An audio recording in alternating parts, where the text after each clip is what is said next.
Dear students, अपने protein की द्वितीयक संरचना पढ़ रहे थे। उसको अपनों ने दो भागों में क्लासिफिकेशन किया था, एक अल्फा हेलिक्स और एक बीटा चपटीनुमा संरचना के रूप में।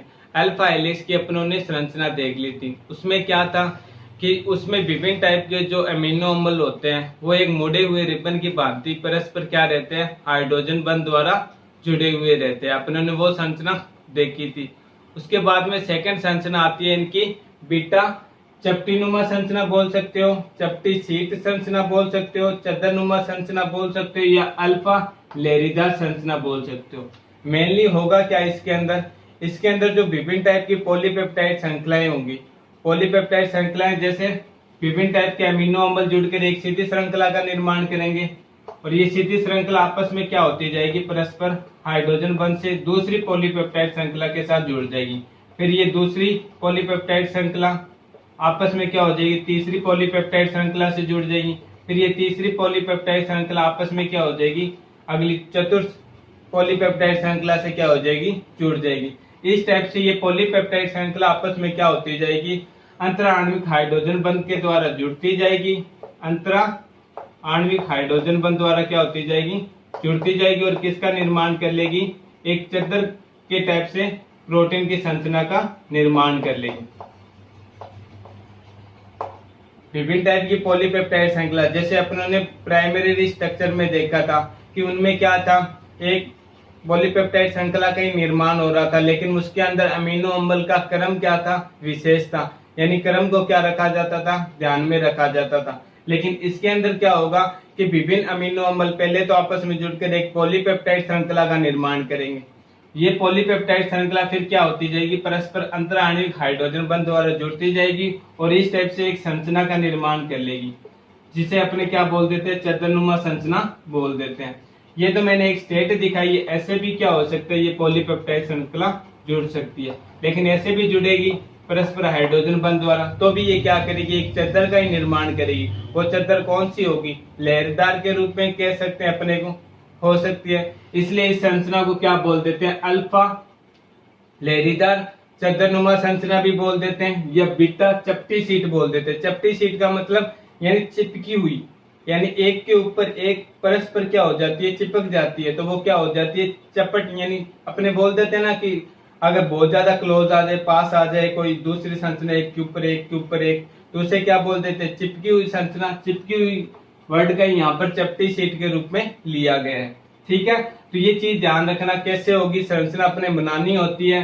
अल्फा लहरीदार चद्दरनुमा संरचना बोल देते हैं या बीटा चपटीनुमा संरचना बोल देते हैं। तो ये संरचना अपने को बनाकर दिखानी होती है कि इस टाइप से क्या होगा कि विभिन्न पॉलीपेप्टाइड श्रृंखलाएं आपस में अंतर आणविक हाइड्रोजन बंध द्वारा जुड़कर क्या करेगी, एक चद्दरनुमा संरचना का निर्माण करेगी, जिस पर क्या हो सकती है, पॉलीपेप्टाइड जो श्रृंखला हो सकती है वो फिसल सकती है। मतलब यहाँ से ये लुढ़क सकती है, जो ऊपर वाली जो कौन सी है, चपटीनुमा यानी जो पॉलीपेप्टाइड श्रृंखला है, वो यहाँ से लुढ़क सकती है, मतलब फिसल सकती है। यानी इतना उनमें क्या नहीं होता, प्रबल आकर्षण नहीं होता, ओनली अंतर आणविक हाइड्रोजन बंध द्वारा ही क्या होती है, जुड़ती है। और जुड़ने के कारण ये चपटी हो जाती है, इसलिए इसे चपटीनुमा संरचना भी बोल देते हैं। लेकिन इनमें क्या होती है, फिसलन होती है, यानी ये फिसल सकती है एक के ऊपर एक। ठीक है, तो ये थी बीटा चपटीदार संरचना बनाएंगे। लेकिन इसके बाद में जस्ट इसकी तृतीयक संरचना आती है, उसकी लैंग्वेज भी इसके समान ही है, बस इसमें कुछ नहीं होता। इसमें ओनली क्या होती है, पॉलीपेप्टाइड श्रृंखला आपस में अंतर आणविक हाइड्रोजन बंध से जुड़ी होती है। जबकि जो तृतीयक संरचना होती है, तृतीयक संरचना के अंदर विभिन्न टाइप की जो पॉलीपेप्टाइड श्रृंखला होती है वो परस्पर अंतर आणविक हाइड्रोजन बंध, आणविक बंध, डाइसल्फाइड बंध, स्थिर विद्युत आकर्षण बंध, वांडरवाल्स बंध, इस प्रकार से क्या हो जाती है, विभिन्न बंधों से क्या हो जाती है, इतनी ज्यादा संलग्न हो जाती है, इतनी ज्यादा पास आ जाती है, एक टाइप से कौन सी संरचना बना लेती है, त्रिविमीय संरचना बना लेती है। मतलब ऐसे कह सकते हैं कि जो द्वितीयक संरचना थी, द्वितीयक संरचना का और ज्यादा अधिक वलयन होना, मतलब और अधिक ज्यादा पास आना, और एक कौन सी संरचना का निर्माण करना, तृतीयक संरचना का निर्माण करना, क्या कहलाता है, सॉरी त्रिविमीय संरचना का निर्माण करना कौन सी संरचना कहलाती है, प्रोटीन की तृतीयक संरचना कहलाती है। तृतीयक संरचना के अंदर जो अल्फा लहरीदार संरचना था, उसके अंदर जो पॉलीपेप्टाइड श्रृंखला थी ओनली अंतर आणविक आकर्षण बंध से जुड़ी थी और जिसके ऊपर क्या हो सकती थी, जो पॉलीपेप्टाइड श्रृंखला थी वो फिसल सकती थी। जबकि तृतीयक संरचना के अंदर क्या होगा कि विभिन्न पॉलीपेप्टाइड श्रृंखला परस्पर अंतर आणविक हाइड्रोजन बंध, स्थिर विद्युत आकर्षण बंध, डाइसल्फाइड बंध और विद्युत आकर्षण बंध, इन इत्यादि बंधों से क्या हो जाती है, इतनी ज्यादा वलयन हो जाती है, इतनी ज्यादा पास आ जाती है कि एक त्रिविमीय संरचना का निर्माण कर लेती है। इसलिए तो कहते हैं कि प्रोटीन की जो तृतीयक संरचना होती है वो त्रिविमीय संरचना होती है, जिसकी जो क्या होती है, प्रोटीन की द्वितीयक संरचना के और अधिक वलयन को प्रदर्शित करती है। और अधिक वलयन मतलब और ज्यादा आकर्षण बंध, यानी जो पॉलीपेप्टाइड श्रृंखला थी वो और ज्यादा आकर्षण बंध, यानी जो अन्य टाइप के बंध थे, कौन से बंध हो गए, जैसे आणविक बंध हो गया, डाइसल्फाइड बंध हो गया, स्थिर विद्युत आकर्षण बंध हो गया, इनके बंधों से क्या हो जाती है, और ज्यादा पास आ जाती है और एक कौन सी संरचना बनाती है, त्रिविमीय संरचना का निर्माण कर लेती है। तो प्रोटीन की जो तृतीयक संरचना होती है वो कौन सी संरचना होती है, त्रिविमीय संरचना होती है। ये थोड़ा सा ध्यान रखना। प्रोटीन की तृतीयक संरचना चतुर्थ संरचना बनाने को नहीं कहता वो, क्योंकि वे त्रिविमीय होती है और एक हार्ड होती है, जटिल संरचना होती है।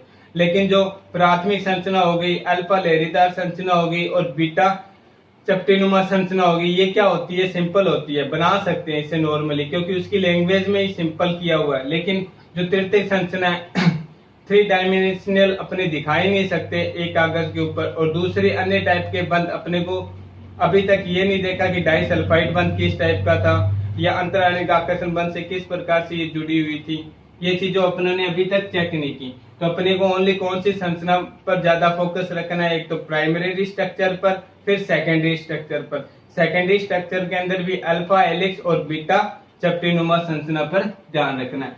तो बीटा चपटीनुमा संरचना थी, तो बीटा चपटीनुमा संरचना बनानी थी अपने को, बीटा चपटीनुमा संरचना। बीटा चपटीनुमा संरचना में क्या था कि बीटा चपटीनुमा संरचना में वो कह रहा था कि विभिन्न टाइप की जो पॉलीपेप्टाइड श्रृंखला है वो परस्पर अंतर आणविक हाइड्रोजन बंध से जुड़ेगी। अपने को क्या करना है, पॉलीपेप्टाइड श्रृंखला बनानी है। फर्स्ट मैंने पॉलीपेप्टाइड श्रृंखला यहाँ पर बना दी।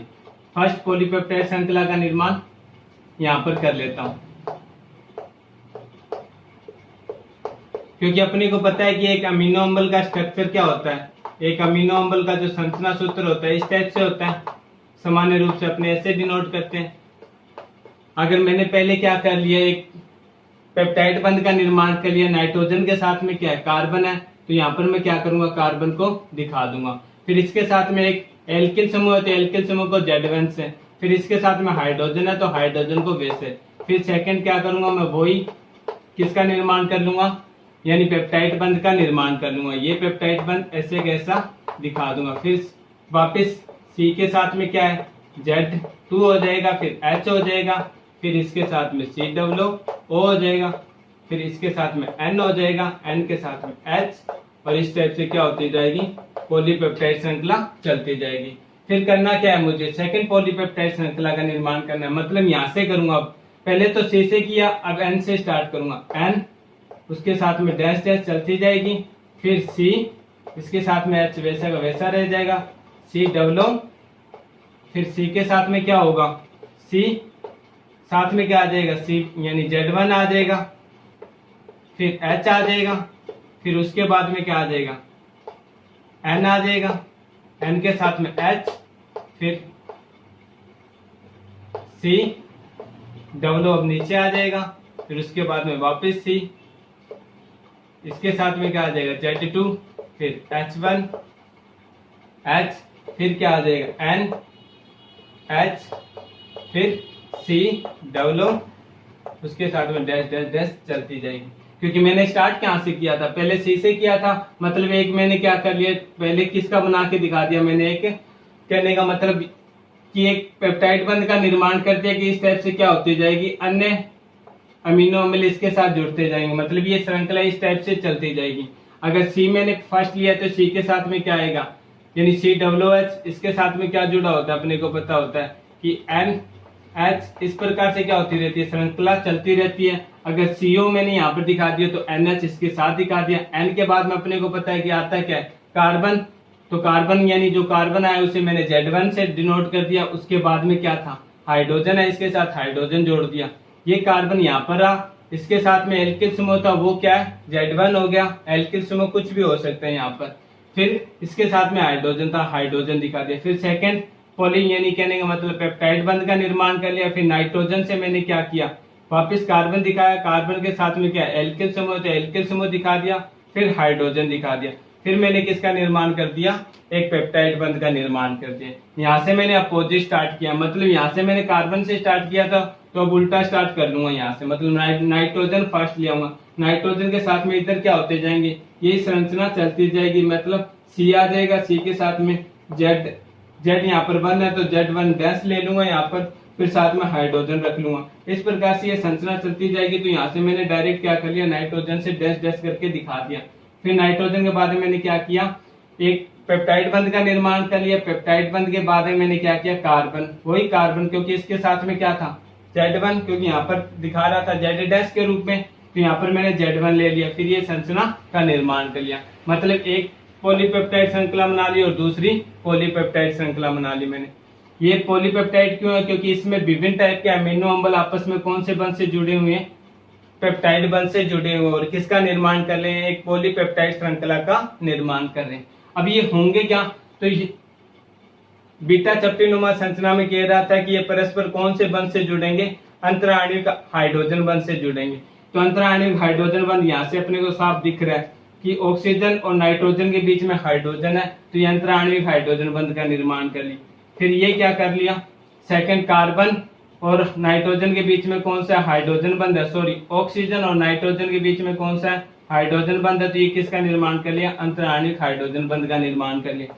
इसी टाइप से इसने भी क्या कर लिया, अंतराणविक हाइड्रोजन बंध का निर्माण कर लिया। अब अपने चेक कर रहे हैं, इससे ये स्पष्ट हो रहा है कि ऑक्सीजन और नाइट्रोजन के बीच में ही अंतराणविक हाइड्रोजन बंध बनेगा। तो इसे मैं क्या कर सकता हूँ, डैश डैश डैश के रूप में दिखा सकता हूँ, मतलब इसके साथ में ऊपर एक दूसरा आ जाएगा। फिर इसको भी क्या कर सकता हूँ, डैश डैश के रूप में दिखा सकता हूँ, इसको भी बंध के रूप में दिखा सकता हूँ, फिर इसको भी बंध के रूप में दिखा सकता हूँ, इसको भी बंध के रूप में, इसको भी बंध के रूप में। ये क्या हो जाएगी, मेरी बीटा चपटीनुमा संरचना हो जाएगी। ये क्या हो जाएगी, मेरी बीटा चपटीनुमा संरचना हो जाएगी। करना कुछ नहीं है, पहली पॉलीपेप्टाइड श्रृंखला बनानी है तो वो कहां से स्टार्ट कर लेंगे, कार्बन से। अगर आप कार्बन से नहीं कर रहे हो, नाइट्रोजन से कर रहे हो, जैसे यहाँ पर मैंने कार्बन से स्टार्ट किया, अगर आप कार्बन से नहीं कर रहे हो, नाइट्रोजन से कर रहे हो तो कोई प्रॉब्लम नहीं है। लेकिन नीचे वाली अपने को किससे करनी होगी, फिर उसके अपोजिट से करनी होगी, मतलब नाइट्रोजन से करनी होगी। अगर ऊपर मैंने कार्बन से स्टार्ट किया तो नीचे नाइट्रोजन से, क्योंकि तभी क्या होगा कि ये सेम पोजीशन पर मिल जाएंगे, मतलब ऑक्सीजन और नाइट्रोजन आपस में क्या हो जाएंगे, सेम पोजीशन पर मिल जाएंगे। और यही संरचना आपको बनानी होगी एग्जाम में। तो ये कैसे माइंड में सेट होगी, तो एक बार प्रैक्टिस कर लो, आराम से माइंड में सेट हो जाएगी। और कुछ नहीं करना, अपने को पहली पॉलीपेप्टाइड श्रृंखला का निर्माण करना है, फिर सेकंड पॉलीपेप्टाइड श्रृंखला का निर्माण जहां से अपनों ने कार्बन से किया था वहां पर अपने नाइट्रोजन से करेंगे, और कुछ नहीं करना। फिर वैसे वैसे अपने पॉलीपेप्टाइड श्रृंखला बना देंगे। दोनों चेक करेंगे तो अपने आप सामने निकल के आ जाएगा कि ऑक्सीजन और नाइट्रोजन के बीच में हाइड्रोजन बंध है, हाइड्रोजन प्रेजेंट है, तो ये किसका निर्माण करेगा, हाइड्रोजन बंध का निर्माण करेगा। और हाइड्रोजन बंध का निर्माण होते ही अपने को पता चल जाएगा कि ये क्या हो रही है, परस्पर अंतराणविक हाइड्रोजन बंध से जुड़ रही है संरचना। ये क्या थी, अपनी बीटा चपटीनुमा संरचना थी। इसके बाद में सेकंड संरचना वो कहता था तृतीयक संरचना। तृतीयक संरचना में कुछ नहीं होगा, त्रिविमीय संरचना होगी। त्रिविमीय संरचना का मतलब कि ये परस्पर किस प्रकार से जुड़ेंगे, अपने कह सकते हैं कि एक टाइप से ऐसे संरचना बनाएंगे, ऐसे संरचना बना के एक त्रिविमीय संरचना का निर्माण कर लेंगे। अब इसी संरचना को मैं वापस दोहरा देता हूं।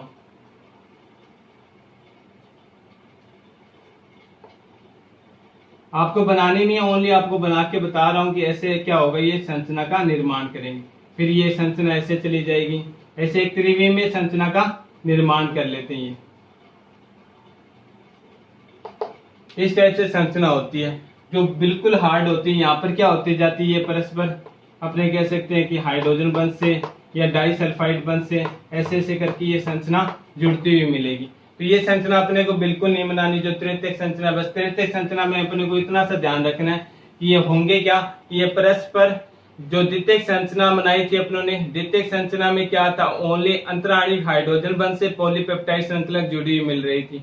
लेकिन तृतीयक संरचना के अंदर और प्रकार के क्या आ जाते हैं, बंद आ जाते हैं और द्वितीयक संरचना और ज्यादा क्या हो जाती है, वलयन हो जाती है, और ज्यादा पास आ जाती है और किसका निर्माण कर लेती है, तृतीयक संरचना का निर्माण कर लेती है। अब आती है चतुस्क संरचना आती है, चतुस्क संरचना।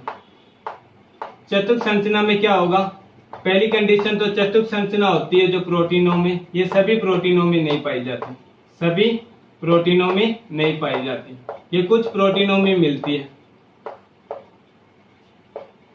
सभी प्रोटीनों में नहीं पाई जाती है, ओनली कुछ प्रोटीनों में ही मिलती है। इसमें होता क्या है, तो इसके अंदर क्या होती है कि दो पॉलीपेप्टाइड श्रृंखला आपस में क्या हो जाती है, पहले अंतराणविक हाइड्रोजन बंध से जुड़ जाती है। ये मैंने क्या किया, दो पॉलीपेप्टाइड श्रृंखला को जोड़ के दिखा दिया। फिर क्या होगा, फिर सेकंड दो पॉलीपेप्टाइड श्रृंखला इसके सामने आएगी और क्या करेगी, परस्पर अंतराणविक हाइड्रोजन बंध से वो भी जुड़ी हुई मिलेंगी। ये दोनों पॉलीपेप्टाइड श्रृंखला दूसरी बता दी, इतनी पास पास होके जुड़ी। फिर ये दोनों आपस में क्या होंगे, हाइड्रोजन बंध से या डाइसल्फाइड बंध से क्या होंगे, जुड़ जाएंगे और इनके बीच में जो दिक् स्थान रहेगा उस दिक् स्थान के कारण इनकी संरचना को क्या बोल देते हैं, अपने चतुस्क संरचना बोल देते हैं, चतुस्क संरचना बोल देते हैं। फिर से रिपीट करता हूं कि ये जो प्रोटीन की द्वितीयक संरचना चतुस्क संरचना होती है, चतुस्क संरचना में क्या होता है कि दो पॉलीपेप्टाइड श्रृंखला पहले आपस में जुड़ जाएंगी। ये दोनों पॉलीपेप्टाइड श्रृंखला आपस में जुड़ने के कारण इस जो दो पॉलीपेप्टाइड श्रृंखला इनको क्या बोल देते हैं, अपने उप इकाई बोल देते हैं, उप इकाई बोल देते हैं। पॉलीपेप्टाइड श्रृंखला की क्या बोल देते हैं, उप इकाई बोल देते हैं। अब ये दो उप इकाई मतलब दो पॉलीपेप्टाइड श्रृंखला आपस में जुड़ी थी और एक उप इकाई का निर्माण कर लिया। फिर सेकंड वाली दो पॉलीपेप्टाइड श्रृंखला आपस में जुड़कर क्या कर लेगी, एक दूसरी उप इकाई का निर्माण कर लेगी। अब ये दोनों उप इकाई आपस में क्या करेंगे, हाइड्रोजन बंध से या डाइसल्फाइड बंध से या स्थिर विद्युत आकर्षण बंध से या वान डेर वाल्स बंध से क्या हो जाएंगे, जुड़ जाएंगे और इनके बीच में क्या रहेगा, एक दिक् स्थान रहेगा। दिक् स्थान किस टाइप का होता है, एक चतुष्क प्रकार का होता है, इसलिए प्रोटीन की जो चौथी वाली संरचना है उसे क्या बोल देते हैं, अपने चतुष्क संरचना बोल देते हैं। किसमें पाई जाती है, तो ये हीमोग्लोबिन हो गया, हीमोग्लोबिन। दूसरी अपने कह सकते हैं आइसोमाइज में भी मिलती है। ये सारे क्या होते हैं, प्रोटीन होते हैं। तो हीमोग्लोबिन, आइसोमाइज जो प्रोटीन होते हैं उनमें क्या होती है, प्रोटीन की जो चतुस्क संरचना पाई जाती है। फिर भी इनके अंदर भी कुछ डिफरेंस आता है, लेकिन अपने को पढ़ना नहीं है, ओनली थोड़ा सा ध्यान देना है। डिफरेंस किस चीज का आता है कि जो चतुस्क संरचना होती है ये भी दो टाइप से आगे क्लासिफिकेशन होता है, एक तो सहमांगी होती है और एक विषमांगी होती है। सहमांगी तब होती है जब ये दोनों उप इकाई क्या हो जाए, समान हो जाए, ये दोनों उप इकाई क्या हो जाए, समान हो जाए और आपस में कौन से बंध से, अंतराणविक हाइड्रोजन बंध से, डाइसल्फाइड बंध से जुड़ जाए, तब जो प्रोटीन की चतुस्क संरचना होती है उसे क्या बोल देते हैं, अपने सहमांगी बोल देते हैं। मतलब ये दोनों क्या हो जाए, अगर समान हो जाए तब जो प्रोटीन की संरचना निकल के आती है वो कौन सी आती है, सहमांगी चतुस्क संरचना निकल के आती है, चतुस्क संरचना। जब ये क्या हो जाए, परस्पर भिन्न भिन्न हो जाए, मतलब एक जो ये एक उप इकाई बनी है और दूसरी उप इकाई बनी, ये दोनों क्या है, अलग अलग हो जाती है, तब उसे क्या बोल देते हैं, अपने विषमांगी चतुस्क संरचना बोल देते हैं। जैसे हीमोग्लोबिन में कौन सी पाई जाती है, तो विषमांगी पाई जाती है और इसमें कौन सी पाई जाती है, तो सहमांगी पाई जाती है। आपको ओनली बस चतुस्क संरचना का ही पूछेगा कि चतुस्क संरचना का निर्माण कैसे होता है, तो ओनली आपको इतना सा बोलना होगा, लिखना होगा कि इसके अंदर कुछ नहीं होता, दो पॉलीपेप्टाइड श्रृंखला जुड़कर क्या करती है, एक उप इकाई का निर्माण करती है और ये उप इकाइयां आपस में क्या होती जाती है, हाइड्रोजन बंध से या अंतराणविक आकर्षण बंध से जुड़ती जाती है। इनके बीच में जो दिक् स्थान रहता है वो एक चतुष्क प्रकार का होता है, इसलिए इनकी संरचना को क्या बोल देते हैं, चतुष्क संरचना बोल देते हैं। ठीक है, तो ये प्रोटीन की संरचना थी। प्राइमरी स्ट्रक्चर में क्रम को ध्यान रखना है, अल्फा हेलिक्स के अंदर रिबन जैसी संरचना होगी और बीटा चपटीनुमा संरचना होगी, उसके अंदर क्या होगा, पॉलीपेप्टाइड श्रृंखला बनेगी, वो परस्पर अंतराणविक हाइड्रोजन बंध से क्या होंगी, जुड़ेंगी और एक किसका निर्माण कर लेगी, चंद्रनुमा संरचना का निर्माण कर लेगी। फिर तृतीयक संरचना में क्या था, तृतीयक संरचना जो द्वितीयक संरचना थी उसके और अधिक वलयन को प्रदर्शित कर रही थी, अर्थात इसके अंदर जो पॉलीपेप्टाइड श्रृंखलाएं थी वो परस्पर क्या होती जा रही थी, अंतराणिक आकर्षण बंध, डाइसल्फाइड बंध, स्थिर विद्युत आकर्षण बंध, वांडरवाल्स बंध और हाइड्रोजन जैसे बंधों के द्वारा और अधिक क्या आती जा रही थी, पास आकर किसकी संरचना का निर्माण कर रही थी, एक त्रिविमीय संरचना का निर्माण कर रही थी। और चतुर्थ संरचना के अंदर क्या था, चतुर्थ संरचना के अंदर जो विभिन्न टाइप की पॉलीपेप्टाइड श्रृंखला थी वो आपस में जुड़कर, यानी दो पॉलीपेप्टाइड श्रृंखला आपस में जुड़कर एक उप इकाई का निर्माण करती है, और ये उप इकाइयां आपस में क्या होती जाती है, अंतराणिक आकर्षण बलों से जुड़ती जाती है, और इनके बीच में जो दिक् स्थान रहता है उस दिक् स्थान की संरचना एक चतुष्क प्रकार की होती है, इसलिए इसे क्या बोल देते हैं, अपने चतुष्क संरचना बोल देते हैं। और पाई किस में जाती है, हीमोग्लोबिन में, आइसोमाइज में। हीमोग्लोबिन के अंदर जो उप इकाइयां जुड़ती है वो समान होती है, इसलिए इसे समान नहीं होती, इसलिए इसे क्या बोल देते हैं, विषमांगी चतुष्क संरचना बोल देते हैं। और आइसोमाइज में क्या होती है कि जो उप इकाइयां आपस में जुड़ती है वो क्या होती जाती है, समान होती है। समान होने के कारण इसे क्या बोल देते हैं, सहमांगी चतुष्क संरचना कह देते हैं।